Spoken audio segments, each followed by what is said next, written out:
Hello दोस्तों, आज central selection board of constable CSBC ने अपने ऑफिशियल वेबसाइट पर फायरमैन के भर्ती का घोषणा कर दिया है।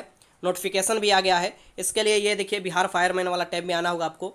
हम इस वीडियो में जानकारी देने वाले हैं कि इसका सिलेबस क्या होने वाला है, कौन कौन लोग इसका फॉर्म भर सकते हैं और इसका एग्ज़ाम किस पैटर्न पर होगा, ये सभी जानकारी मैं देने वाला हूँ। कुछ बदलाव भी किया गया है, वो भी देख लीजिएगा। आखिर मेरिट लिस्ट किस पर बनेगा, काफ़ी लड़के पूछ रहे थे। तो यहाँ पर आप देख सकते हैं कि ये वाला जो है टैब पर, इस पर क्लिक करना है और इस चैनल को भी सब्सक्राइब कर लेना है। इस बात को ध्यान में रखिएगा, ऐसे आपको न्यूज़ पाना है तो ठीक। ये चैनल आप ही लोगों के लिए बनाया गया है, आप ही लोग की आवाज़ उठाने के लिए समय समय पर। अब ये देखना है कि सीएसबीसी इस एग्ज़ाम को किस तरीके से कंडक्ट कराता है। सबसे पहले मैं आपका डाउट क्लियर कर दूं, ये जो भर्ती है ये 2018 में ही भर्ती आया था। ठीक, आपको 2018 का ये भर्ती था, 1700 कुछ पोस्ट था, लेकिन 2020 में ये भर्ती फिर आने वाला था पुनः। लेकिन क्यों नहीं लाया गया, अब ये बड़ी बात है। हो सकता है कि सीएसबीसी सोच रहा होगा कि ये नया भर्ती निकाल कर पैसा की उगाही और भी तरीका से किया जा सकता है। ठीक, तो वहीं ये तरीका अपनाया होगा।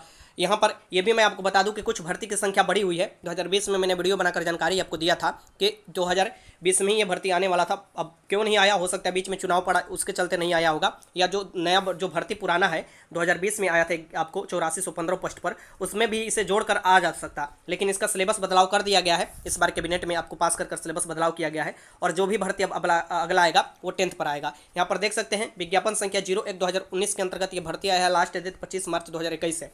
ठीक, 2380 पद है टोटल। इसमें से 2380 पद में मेल फीमेल दोनों है, ये याद रखिएगा। 2380 पदों में मेल फीमेल दोनों है। लेवल 3 का जॉब है। इसकी जो कांस्टेबल का आपको सैलरी है वही आपको सैलरी इसमें भी मिलने वाला है। ठीक, अब यहाँ पर फॉर्म भरने की तिथि स्टार्ट है आपको 24 फरवरी 2021 से। टोटल जानकारी मैं देने वाला हूँ कौन कौन फॉर्म डाल सकते हैं। सबसे पहले फॉर्म डालने के लिए योग्यता क्या होनी चाहिए, भारत के तो नागरिक हैं ही, तो डालेंगे ही। 10+2 आपको होना चाहिए, मीन्स की इंटरमीडिएट आपकी होनी चाहिए, बस ये आपकी योग्यता में होनी चाहिए। उम्र क्या होनी चाहिए, तो 1/8/2020, यहाँ पर ध्यान रखिएगा कि 1/8/2020, 1 अगस्त 2020 से ये आपको मैट्रिक या समक्ष प्रमाण पत्र में देखा जाएगा कि आपकी उम्र 18 वर्ष या 25 वर्ष। आखिर ये आपको 1 अगस्त 2020 क्यों रखा गया है, मैं पहले भी आपको जानकारी दे रहा हूँ कि ये भर्ती पिछले साल ही आने वाला था। अब किस कारण से पिछले साल नहीं आया, इस अलग हो सकता है। सिलेबस में भी बदलाव करने के लिए सिफारिश गया था, बीच में चुनाव पड़ गया था तो नहीं हुआ था सिलेबस में बदलाव। अब सिलेबस में बदलाव कर दिया गया है, तो हो सकता है कि मेन कारण वही होगा। नहीं तो 2020 में मैंने आपको जानकारी दिया था वीडियो बनाकर, अगर आप लोग देखते होंगे तो मेरे मेन चैनल स्टडी मूड को। ठीक, तो यहाँ पर आप देख सकते हैं कि 1 अगस्त 2020 से आपको देखा जाएगा कि 18 वर्ष या मैक्सिमम 25 वर्ष सामान्य वर्ग के, मीन्स जिसमें EWS भी आ जाएंगे, महिला पुरुष दोनों के लिए। ठीक, यहाँ पर पिछड़े वर्ग और अत्यंत पिछड़े वर्ग की कोटि के पुरुषों के लिए न्यूनतम उम्र 18 वर्ष और अधिकतम उम्र 27 वर्ष होगा। पिछड़े और अत्यंत पिछड़े वर्ग के पुरुष के लिए, पिछड़े वर्ग और अत्यंत पिछड़े वर्ग की महिला के लिए न्यूनतम 18 वर्ष और अधिकतम 28 वर्ष है। ठीक, अनुसूचित जाति अनुसूचित जनजाति के पुरुष महिला दोनों के लिए न्यूनतम 18 वर्ष अधिकतम 30 वर्ष है। ठीक, और जो आपको पहले से गृह रक्षक है, होमगार्ड में है, उनको 5 वर्ष की छूट है। यहाँ पर ये भी ध्यान में रखिएगा। अभ्यर्थी की जो शारीरिक आपको मापदंड होगा कि इनकी हाइट क्या होनी चाहिए, तो अनारक्षित जो सामान्य वर्ग में और पिछड़े वर्ग के पुरुष के लिए 165 सेंटीमीटर आपकी हाइट होनी चाहिए। अत्यंत वर्ग के पुरुष के लिए 160 सेंटीमीटर, अत्यंत पिछड़े वर्ग के पुरुष के लिए होनी चाहिए। अनुसूचित जाति अनुसूचित जनजाति के पुरुष के लिए 160 सेंटीमीटर होनी चाहिए।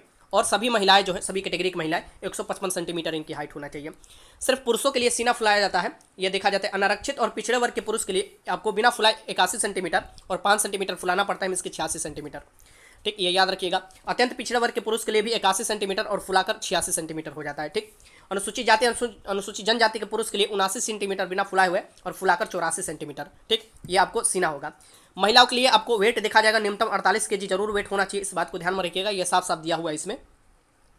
नियुक्ति की प्रक्रिया में सबसे पहले आप फॉर्म भरिएगा, आपका फॉर्म सही पाया जाएगा तो उसके बाद रिटन एग्जाम होगा। रिटन एग्जाम आप देखिएगा तो यहाँ पर देखिए साफ साफ यहाँ पर लिखा हुआ है कि लिखित परीक्षा का स्तर विद्यालय, देखिए बिहार विद्यालय परीक्षा समिति 10th या मैट्रिक अथवा समकक्ष स्तर का होगा।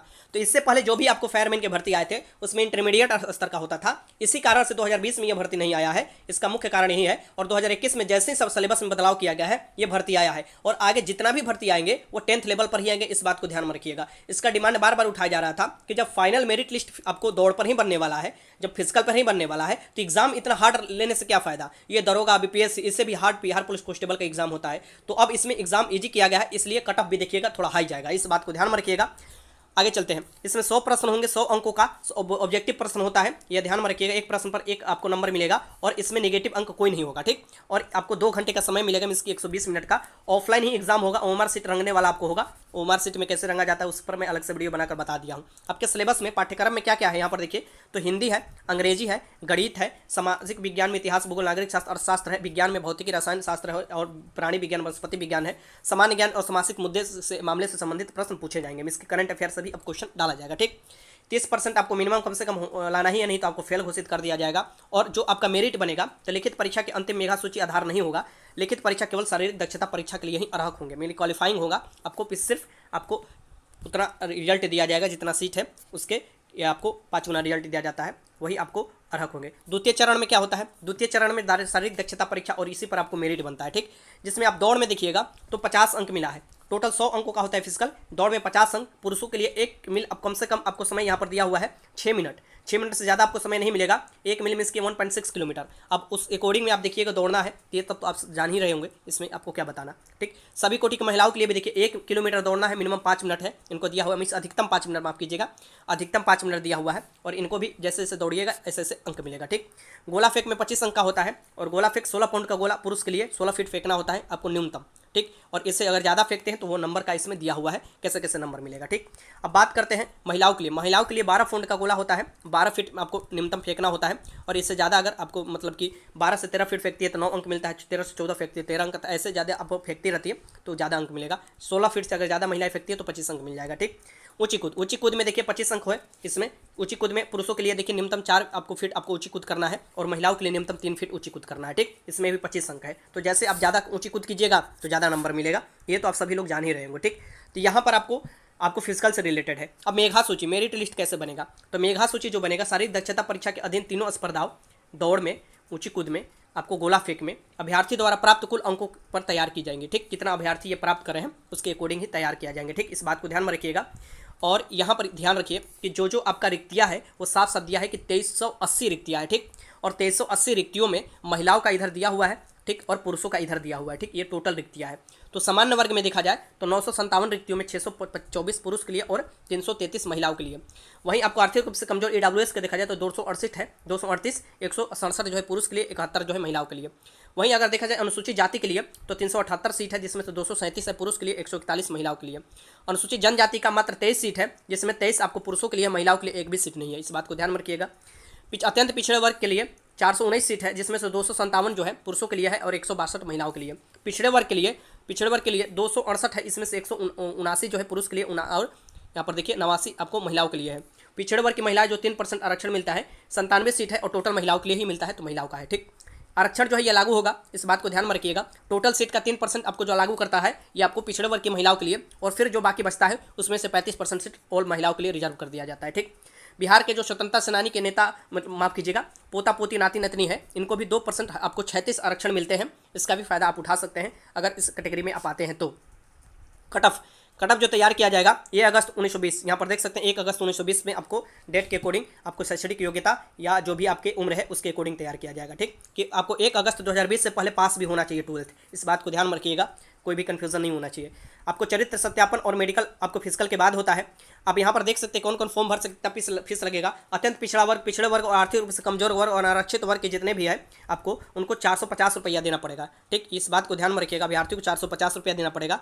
तथा अनुसूचित जाति अनुसूचित जनजाति का अभ्यर्थी के लिए आवेदन का शुल्क 112 रुपया होगा, ठीक। तो यहाँ पर आप देख सकते हैं कि पैसा आपको कमाने की अगर देखा जाए तो CSBC तो खूबे पैसा कमाता है, ठीक।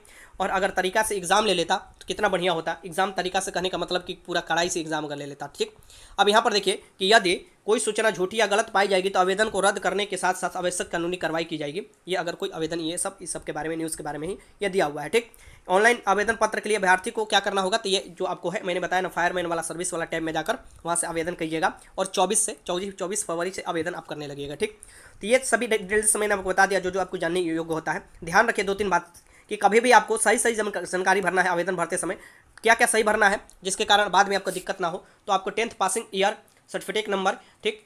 फिर आपको यहाँ पर भर देना है 12th वाला भर लीजिएगा, ठीक।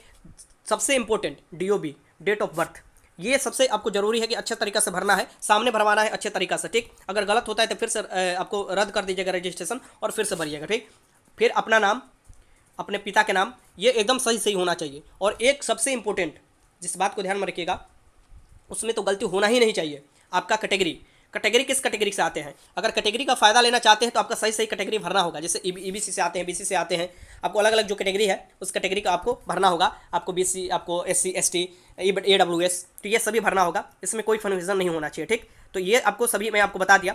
बाकी बहुत लोग कंफ्यूज कर देते हैं कि आप एडब्ल्यूएस वाले, काफ़ी लोग पूछ रहे थे एडब्ल्यूएस में जो फॉर्म डालेगा वो एडब्ल्यूएस में रह जाएगा। जी ऐसा नहीं है, एडब्ल्यूएस वाले जो भी कैंडिडेट है वो एडब्ल्यूएस में डालेंगे तो वो दोनों में फाइट करेंगे। एडब्ल्यूएस का भी तो उनमें तो सीट है करेगा, और जो 40% सीट अनरिजर्व होता है वो अनरिजर्व सीट होता है, उसमें सभी कैटेगरी के लड़के फाइट करते हैं, वो भी उसमें भी एडब्ल्यूएस फाइट करेंगे, ठीक। तो कोई भी डर नहीं होना चाहिए। पिछली बार काफ़ी एडब्ल्यूएस लड़के जो लड़कियां हैं ये बोल रहे थे कि हमने फॉर्म सर काफ़ी डरा जाने के कारण जनरल में डाल दिया है। तो एडब्ल्यूएस वाले एडब्ल्यूएस में जरूर डालिएगा अगर आप उस कैटेगरी में आते हैं। अगर मानिए कि आपका इनकम जो है एडब्ल्यूएस में जो बताया गया उसके नीचे है तो उसका फायदा आप उठा सकते हैं, क्योंकि उसका कट ऑफ नीचे ही जाएगा, ऑलवेज नीचे जाएगा रिटर्न का कट ऑफ। इस बात को ध्यान में रखिएगा, रिटर्न का कट ऑफ मैं बता रहा हूँ, फिजिकल के कट ऑफ में क्या होगा ये कोई नहीं जानता है, ठीक।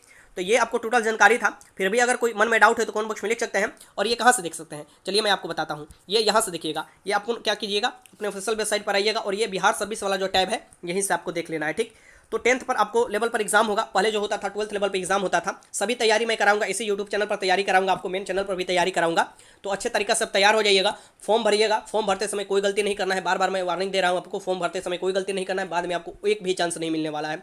और फाइनल होने के बाद भी आपको डॉक्यूमेंट वेरिफिकेशन में बाहर कर दिया जाएगा। तो प्लीज़ अच्छे से फॉर्म भरिएगा, और जो भी तैयारी करना चाहते हैं वो इस चैनल को सब्सक्राइब कर लीजिएगा। इस पर अच्छा खासा तैयारी आपको कल या परसों से ही शुरू हो जाएगा, ठीक। वीडियो अच्छा लगा तो लाइक कीजिएगा, कोई भी मन में डाउट है कमेंट बॉक्स में लिख सकते हैं। वीडियो देखने का आपको बहुत बहुत धन्यवाद।